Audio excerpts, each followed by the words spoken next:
भगवान गौतम बुद्ध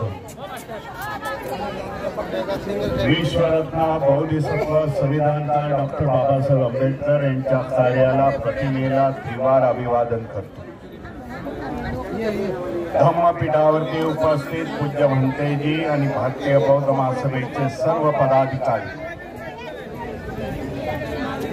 यांना जय भीम। उपस्थित बंधू आणि सर्वप्रथम सुजात आंबेडकर यांचं अभिनंदन करेल। चांगल्यापैकी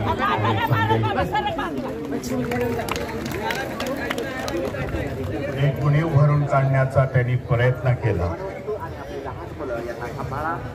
बाळासाहेबांचा घसा बसल्यामुळे ते आता बोलू शकत नाही असं त्यांनी मला निरोप पाठवलेला आहे। म्हणून दुधाची ताकावरती असं जे काय म्हणतात ते सुजात आंबेडकरांनी भरून काढलं।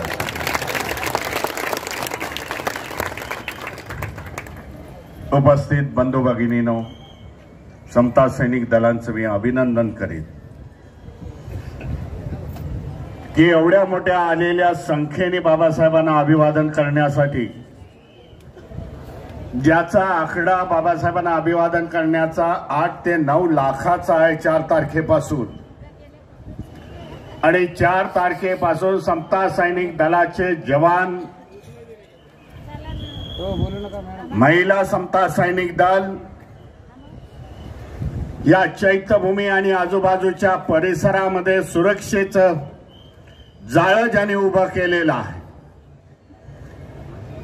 महाराष्ट्र आणि देशाच्या कानाकोपऱ्यामधून येणाऱ्या बाबासाहेबांच्या अनुयायांना त्रास होणार नाही, त्यांना सुविधा उपलब्ध करण्यासाठी ते अहोरात्र इथे उभे आहेत। मी त्यांचं अभिनंदन करतो। मी त्यांना सांगू इच्छितो, मुंबई पोलीस डिपार्टमेंटने देखील आपल्याबद्दल मला सकाळी खूप चांगल्यापैकी सांगितलं की आम्हाला बराचसा भार पोलीस डिपार्टमेंटचा समता सैनिक दल निभावत आहे। ही समता सैनिक दलाची प्रतिमा महाराष्ट्रात नाही तर देशाच्या कानाकोपऱ्यामध्ये जाईल। जे दल डॉक्टर बाबासाहेब आंबेडकरांनी स्थापन केलेलं 1927चं दल आहे। 1927ला ह्या दलाला 100 वर्ष होत आहेत। लाखोचा समता सैनिक दलाचे सैनिक होतील अशी मी त्यावेळेला तुम्हाला आश्वासित करू इच्छितो।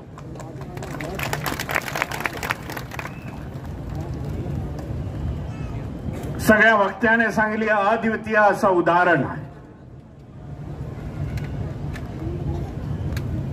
आणि ही वस्तुस्थिती आहे। मी समजतो गेल्या अनेक वर्षापासून जेव्हा चैत्यभूमीची उभारणी झाली तेव्हापासून तसे एक काळ असा देखील होता क्या देशामध्ये कि बाबासाहेब दलितों के मसीहा हैं अशा प्रकारच्या घोषणा देण्यात आल्या आणि ते देखील आपल्या लोकांनी दिल्या।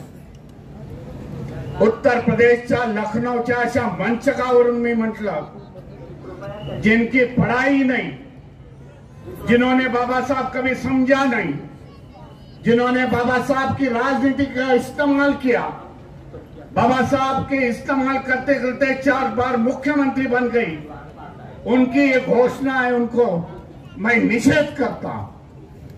बाबा साहब दलितों के नहीं तो बाबा साहब इस देश के मसीहा है, देश के मसीहा, मेकर ऑफ मॉडर्न इंडिया। या देशाची उभारणी बाबासाहेबांनी केलेली आहे, म्हणून या देशाचे शिल्पकार आहे। आणि हे बाब आज समाजाच्या हर एक सेक्शनला समजलेली आहे की बाबासाहेबांशिवाय आपलं चालणार नाही। आज असं गणित होऊन गेलेलं आहे, डायलेमा झालेला आहे। जे बाबासाहेबांना विचारत नव्हते ते देखील बाबासाहेबांचं नाव घेतात, किंवा बाबासाहेबांच्या नंतर आपली राज्य सत्ता चालणार नाही, अशा प्रकारे बाबासाहेब आज इथे घडत असताना आपल्याला दिसत आहे. म्हणून जे बाबासाहेबांच्या विचाराच्या विरुद्ध आहेत ते पण सकाळी मी बघितलं. येथे बाबासाहेबांना आदरांजली वाहण्यासाठी आज आले होते. बाबासाहेबांना नाकारू शकत नाही. बाबासाहेबांना नाकारू शकत नाही. तर बाबासाहेबांना प्रत्येक घटकाचा ऍक्सेप्ट करण्याच्या मागे लागलेला. माझ्या आधीच्या वक्त्यांनी सगळं सांगितलं. संविधान धोक्यामध्ये एवढं सांगतो. हा खडतर प्रवास चालू झालेला 2014 पासून ज्या बाबासाहेबांच्या क्रांतीमुळे आज आपण घडत गेलो. जे बाबासाहेबांची आखरी क्रांती होती भारतीय बौद्ध महासभा, त्याला कटिबंधा.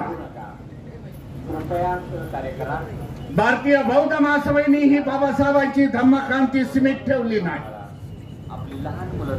तर देशाच्या कानाकोपऱ्यामध्ये आम्ही ही बाबासाहेबांची क्रांती घेऊन गेलो.